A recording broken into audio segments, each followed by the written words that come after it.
Hi everyone, Bernard here. I hope you're all safe and well, and welcome to the Citizen Challenge. We look forward to the FA Cup. Yeah, the old FA Cup. Is it our FA Cup? It would be nice to think so, wouldn't it? But yeah, perhaps not for a couple of years, obviously. So yeah, we're going to travel to Cheltenham Town, the Johnny Rock Stadium. Fantastic name. I love it. I love it. I want our ground to be called the something Rock Stadium, City Rock Stadium, something like that. Who knows? Anyway, we're travelling to Cheltenham Town for the first competitive meeting ever. So when my history boys today, it won't be that much. It'll be a little bit about Cheltenham, but there's no other games to talk about in the past and games I've been to. I've certainly never seen City play Cheltenham at their place or our place, and they have been around for a long, long time. So there was always a chance for a meeting in a cup, or obviously they've only got into the league, I think, in 90. I think it was the same season we got the playoff final, I think, against Gillingham. So I think they came up into the league that year. But we'll have a quick look at their little bit of history on them anyway, what they've won, what they haven't won, etc. And some information about the game and what's going on at Cheltenham. So we'll have a look at that today anyway, rather than a History Boy feature as such. Yeah, 23rd of January, 5:30pm, BBC One. Fantastic. Let's put on a good display for both teams, for the cameras. I think it's potential there for a good display based on what I've been hearing from the manager recently from Cheltenham Town. We'll obviously have a look at the odds on the game. Very, very restricted, as you'd expect. But I think I've found a couple of interesting ones to have a bit of fun with when we look at that later on. Anyway, please, if you're new to the channel, push that subscribe button, push the bell notifications so you know when these vlogs are coming out. I'm sort of hovering around 620ish at the moment subscribers, so any more the merrier, please. I'm trying to get to 700 by the end of February, so hopefully we can do that. So any help to that, please, that would be very welcome. Tell your friends, any City fans that you know that perhaps don't know about this, please tell them about it. Get them to have a watch, and hopefully they'll subscribe as well. And as I say, there's loads of City history stuff and City present and quizzes, lots of different stuff on there to keep you entertained. And you'll notice some stuff on films and TV as well. I have a little film and TV channel where I review films, dramas, again, quizzes, posters, stuff like that. So if that's any interest to you, or someone again you might know who might be interested, please point them in my direction. And I've stuck a couple of links there for Facebook and Twitter as well. I do post loads of stuff on there and repost stuff. So if you'd have to follow a friend, just seek me out and then I'll reciprocate. I do check every 2 and 3 days and follow and friend everyone back. Right, here we go. Yeah, I mean, Cheltenham Town, there we go. You can trace their origins back to 1887. So quite an old club, obviously, and most of their time have been spent in the Southern League, obviously, as an amateur football team. But they have won a few things. They actually won the FA Trophy, yeah, in 1997-98. It's a bit of a purple patch around then. I think they got a new manager in about 1996, 97. So they had a little purple patch then, because obviously they won that, and they actually won the Football Conference. They were champions of that in 98-99. Obviously the season we beat Gillingham in the playoff final, and they were also champions again in 2015-16, because obviously they did get relegated. But yeah, runners-up 1997-98, but only one team came up that year, so obviously they did have to wait till the year after to get up into the Football League. But yeah, so they won the FA Trophy in 97-98. And obviously they've won a couple of promotions, of course, but they've been relegated again back to Division 2. But in 2001-2 and 2005-6, they won the playoff. They got through the playoffs up to the division above, obviously the 3rd tier as opposed to the 4th tier. So they've done all right, but obviously they're in the 4th tier at the moment. The ground has got a capacity of just over 7,000, about 7,066. So that's not too bad going. Yeah, they've been selling virtual tickets, which a lot of City fans have been buying, haven't they? I mean, you get a sort of ticket stub and things like this, which is really good. I know a lot of City fans have been doing that to help them out, because obviously give them some income. It would have been nice to have been at our ground, and obviously with fans, it would have been fantastic for them, wouldn't it? Of course, they're using this thing to make a programme as well. They're using it. They've actually said we'll be using our platform ahead of the weekend's match against City to join the fight to end child food poverty alongside legendary photographer and City fan, of course, Kevin Cummins. We do lots of things, show lots of things, and we see lots of things from Kevin Cummins, don't we? So they produced a match programme, which will cost £5, and you can get it from the club shop.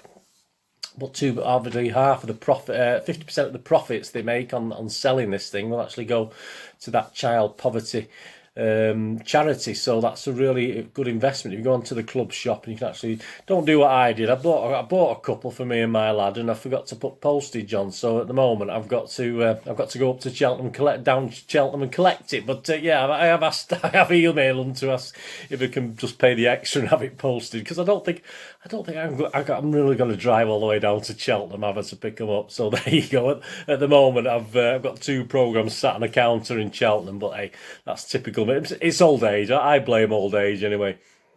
So yeah, there's a great image there, wasn't there, with Liam and Noel Gallagher obviously using that on the front of the programme, which is nice, isn't it? So again, if you watch my City history stuff, I mean, I remember a Hull City programme which was literally dedicated to Manchester City. So obviously this isn't the same sort of thing, but obviously it's sort of echoes of that, isn't it? Which is quite interesting. So yeah, they've decided to use one of the famous brothers on the front cover to create a unique version to mark one of the biggest occasions in their history. What's more, they're going to split all the profits 50-50 with FareShare, the UK's largest charity fighting hunger and food waste. That's fantastic. Yeah, Michael Duffy's the manager. Yeah, and you probably heard his eldest son's a big City fan, Tommy.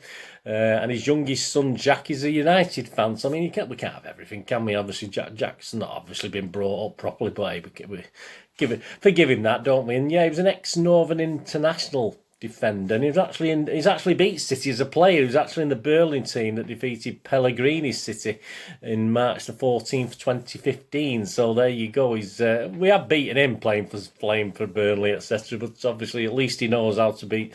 He's been on a team that's beat City. And it was interesting, he did actually say about getting changed, obviously. And they said City will be getting changed in a lounge. It's like Sunday League, isn't it? I remember on those Sunday League days where they didn't have a proper changing room. You used to go and get in a pub or something like that. Yeah, so they're going to get changed in a lounge, as in a bar, basically. So the City will be getting changed in a bar. And what they've said is they'll make it as hospitable as they can. And like the pitch, apparently I was a bit worried about the pitch. Obviously, if you think about the Etihad pitch, was cutting up a little bit, wasn't it, the other night? But he was saying you aren't going to get a Ronnie Radford scene where it's like a ploughed field. We'll be able to play our football, they claim. So obviously this is the manager speaking. We won't be training on it for the next 3 days, trying to make it as bad as possible, because there's a league campaign after this, and we do pride ourselves on playing good football. So there you go. Yeah, I've watched a few highlights. More on that in a second. But yeah, they do try and play a little bit of football. And the pitch didn't look too bad the last game I saw. It looked okay. It was cutting up, but as I said, the Etihad was cutting up, wasn't it? He went on to say, we're not going to ruin the pitch for this one occasion. Hopefully we can give them everything they need to make it a good day for them. So yeah, I'm sure they'll accept changing in the bar. I mean, as long as the beer's not turned on, they'll be all right. Yeah, Cheltenham 6 at the moment in Division 2, so they're doing okay. They've won 10, drawn 7 and lost 6, but they've had a bit of a bad run. They've scored 32 and let 23 in. They've only actually advanced ever past this stage of the FA Cup once in the whole history, which obviously for only the last 20 years they've actually been a league team as such. But they got as far as the 5th round in 2002 before losing to West Bromwich Albion. And this is Cheltenham's 4th FA Cup game, of course. This is round 4, having seen off South Shields, sawed off Crewe and Mansfield. Yeah, in the last game, they had to come from behind in the last round against Mansfield. They took the lead. Alfie May's late goal taking it to extra time before William Boyle sealed a 2-1 win. And that's their only victory in the last 9 games. So they've not been having a great run. They've drawn a few, but they've not been playing that well.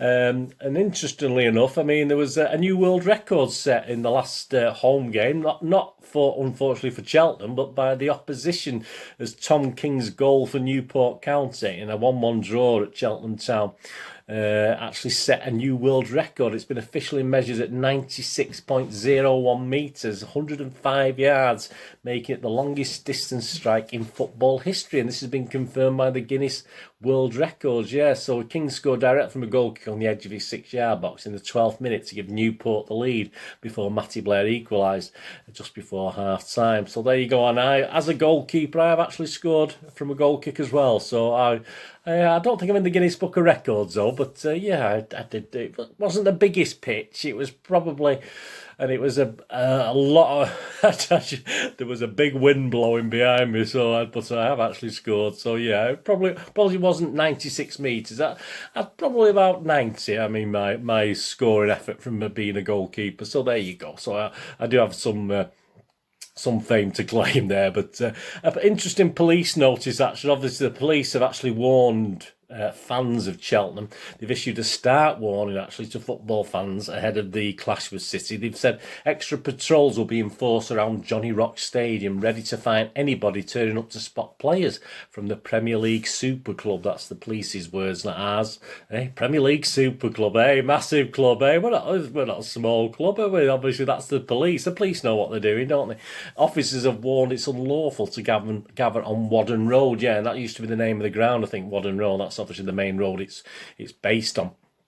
Officers have warned it's unlawful to gather on Whaddon Road under the COVID rules, which ban all non-essential travel. Anyone caught loitering around the stadium could be hit with a £200 fine.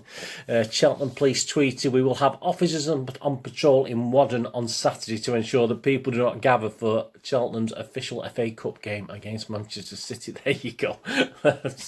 Fair enough. Let's see what happens with that, eh? That'll be interesting, won't it? Yeah. Thoughts on the game? I mean, what can you say? I'm not going to make any bold predictions here, but they do, as I said, I have watched little highlights of them. And what terrifies me to death, especially depending what team Pep puts out, obviously, is they do have a long throw specialist. They are good at, anything from inside the opponent's half. They'll send on this guy to throw it long and far, and he's very, very good. And I've watched, and obviously they're at home. Obviously at the Etihad, it might not be as impressive, but certainly at their own ground, and whether it's a little bit, the dimensions are a bit smaller, but it frightened me to death watching it on TV, to be honest with you, at least 4 or 5 occasions when they scored. Certainly, I think they scored at least 1 goal from it that I saw. So, depending on the team Pep puts out, we could get embarrassed. So I do want to see a little bit of experience at the back as well, because we'll need it. Because Stefan, I'm not too sure on Stefan. I think he did all right the last game. I thought he played a good game, but we need a competent goalkeeper and a competent, tall central defence, and that does worry me with people like Garcia, who I'm fairly sure Pep's going to play in this, which does worry me a little bit. But yeah, apart from that, there shouldn't be any real horrible histories here, should there? But hey, you never know. We're on BBC, you never know what could happen, and I dread to think. Anyway, the lineup, and as I said, I've gone with this, but I have no idea what kids he's going to play. I've no idea if Delap's going to play. I mean, I've put him in. This is the team I've gone with, but let me know what you think, what you think team will play. I've gone for Stefan, obviously, and I've gone for Cancelo, and I've put Garcia and Harwood-Bellis, but to be honest with you, I want to see Stones or Diaz in there as well. So I don't mind either Garcia or Bellis, but I wouldn't mind one of them with Stones and Diaz, to be honest with you. So that's what I want, because they do worry me. I mean, obviously, we can keep them penned in their half. It won't be too bad, but obviously on the chance that they will get throw-ins in our half, it's going to happen. Mendy, I've put down. I don't know with Zinchenko. I put Zinchenko playing sort of midfield, but obviously Mendy would probably be playing more midfield as well, but perhaps leave Mendy more defensively with the 2 centre-backs, and obviously Cancelo playing more upfield. We're getting on with the team here. I keep going off kilter a little bit. Fernandinho I put Mahrez in, Jesus, Delap. So I'm going with Delap and perhaps Foden again. But as I say, there's a few. I mean, you could have Tommy Doyle, you could have someone like that in the side. Nemecha, of course, could have him in the side as well. So anyway, I'll go with this, and as I said, if I get 7 of these right, I'll be quite happy. Stefan, Cancelo, Garcia and Harwood-Bellis, as I say, but I want to see Stones and Diaz, really. Mendy, Zinchenko, Fernandinho, Mahrez, Jesus, Delap and Foden. Match officials, I don't think there's any VAR in this, so we've got Stuart Atwell as a referee. His linos are Konstantin Hatzadakis, which we've had before, Ian Housin, which we've had before, so they've got sort of Premier League quality officials, haven't they? And the 4th official is Andy Madley. So They're not going. They're not going Division Two officials, are they? So that's quite interesting. My score prediction, yeah. I mean, I'll come to it on the odds, obviously, when I do the odds, obviously. But I'm going to go 4-0. I don't think it'll be. I say, depending on what the team we play, and hopefully we'll keep a clean sheet. But as I said, let's see what happens with those throw-ins. Yeah. So the odds on the game, please. I don't condone gambling, and when the fun stops, stop, and all that sort of thing. Please, only ever bet what you can afford. Last time out, a total wipeout, obviously, for the last game. I can't remember who we played now. Yeah, Aston Villa. Oh, yeah, that team that won the European Cup. Did you know about that? Did you know they won the European Cup? Yeah, so, yeah, total wipeout. 5 points down the drain. Absolutely useless. I did have 3-0 and 4-0. I mean, I should have perhaps gone 3-0 and 2-0 like I did against Palace and missed out on that one, didn't I? But anyway, there you go. That's par for that's how it goes, isn't it? Yeah, to win the Cup, City are the 5-2 favourites, the FA Cup. Chelsea 6-1, Spurs 7-1. Liverpool 8-1 and United 12-1. But Liverpool at United, so the bookies must be sort of thinking that they're going to sort of beat United. Cheltenham Town, you can get 5,000 to 1 on one of the bookies sites there. So if you fancy a quid on Cheltenham, you'll lose a quid. But there you go. Because I'm not to win this game, that's to win the FA Cup. So there you go. I mean, they might win this game. Who knows? I mean, the match odds City are 1-10 on, which I've seen worse than that. That's not that low actually, or high, depending which way you look at it. 10-1 the draw and 20-1 for a Cheltenham Town win. Did it say Mansfield before? Cheltenham Town wins. So I mean, there's Premier teams have had similar odds to that. Both teams to score no, 4-6. Yeah, that's interesting. That's not too bad. Yes, 11-10. So yeah, as I say, if they do get a goal from one of these throws, yeah, I mean, 11, that's not a bad price, is it? I'm not going to do it, but that's not a bad price. Correct score, you got 4-0 is 15-2. So I'm going to have a point on that. That's my predicted score. If you fancied 5-0, that's 11-1. If you want to go 3-0, that's my other little bet. I'm going to go 3 and 4-0 again today. So if you go 3-0, that's 6-1 a point. I'm going to have a point on that. If you think they'll score one, I'm going 3-1 is 10-1, 4-1 is 12-1, and 5-1 is 18-1. So I've not looked at the odds of them winning. Half time, full time, basically City and City's 4-9. Again, not too restrictive. You fancied a little go on that. Anytime goal scorer, that's the funny one, isn't it? If Jesus and Mahrez play, they're both evens. Anytime goal scorer, don't forget. Foden's 13-10. And what I'm going to do, I'm going to risk a point on Fernandinho scoring a goal. He's not popped up for a goal and for a long time. I'm fairly sure he'll be playing, starting the game. So I've got a point at 8-1 on Fernandinho to be anytime goal scorer. If you look at the under-overs market, yeah, I mean, tempting. Over 3.5 is 4-5 on, so that's a very tempting price if you fancy that. And over 4-5 is 15-8. So again, a little bit tempting, but I've not done that. I mean, my last sort of little fun bet is actually a penalty in the matches. You can get a penalty in the match for anybody. You don't have to score it as long as there's a penalty in the match. It's 7-4. Obviously, you're relying on Atwell to give it because there's no VAR. But yeah, I think that's a good price, isn't it? 7-4. So I've got a couple of points on that as well. So that's my bets for today. As I say, please, I never condone gambling. Yeah, and that's about it. Obviously, it'll be Swansea or Nottingham Forest, of course, for the winners of this game. But I'm looking forward to it. I hope you're looking forward to it. It's nice to see a game on BBC One. I hope we don't shoot ourselves in the foot and let ourselves down because, it's nice. There'll be a few people watching this that don't get to watch City that much. You know what I mean? There'll be a few people watching this hoping those long throws will end up in goals, won't they? So, no, it's a good David and Goliath game, isn't it? So it'd be interesting. I enjoy it. Let me know what you think anyway. What you think your scores will be. What you think. What you think will happen? As I say, I mean, please, it's not. I mean, the thoughts of City getting giant killed these days with the team we've got is pretty. I do enough horrible histories, but it's let's face it, we've got to do the job. And Pep's always proud on doing the job. I'd be so interested to see the team, to be honest with you. We know we've lost Kevin and now, so obviously that's an enforced rest anyway. But it'd be an interesting team to see because he's always gone strong, hasn't he, in the cups? He's always respected the cups, Pep. He's always gone strong with the cups. So it will be interesting. I don't think, as I say, I'll be very surprised if he goes with those two centre halves, Taylor Harwood, Bellis. and the other guy who I forgot at the moment, Garcia. I'll be very surprised if he goes with them two, because I say I'm sure he's aware of the aerial threat and the set piece threat that this spin. It's just embarrassing if they score a goal or two. I mean, it'll be embarrassing for us, wasn't it? So I'm sure Pep will be looking at that. But hey, all credit to Cheltenham. It's a free go at that for them, isn't it? So why not? It's what the FA Cup's all about, isn't it? These games, anyway. So let me know what you think, anyway. Thanks for joining me. Of course, I'll be back with a review of the game on Sunday. So I'll be getting that out Sunday morning. Probably I'll write it up and do it Sunday morning. And please check out my Citizen channel, City Past and Present. That was the week that was. I'm hoping to do that an hour or two after I've done this, and got this put out. So, and there'll be obviously a one show coming out in the next 2 or 3 days as well. So my episode 2 of the One Man City show, if you like that. It's a bit having a look at what's going on in the media, etc., etc. Thanks for joining me for this little big match preview. Whatever you're going to do the rest of it, have a great one. Look after yourselves, look after your friends, look after your families. More importantly, let's all look after each other. And if we do meet again here on the Citizen channel, perhaps you flit across to have a look at my film and TV channel, see what I'm up to on there. Whichever it is, please, all I can ever ask of you is please stay safe, Blues. Come on, City. Thanks for watching. Bye for now.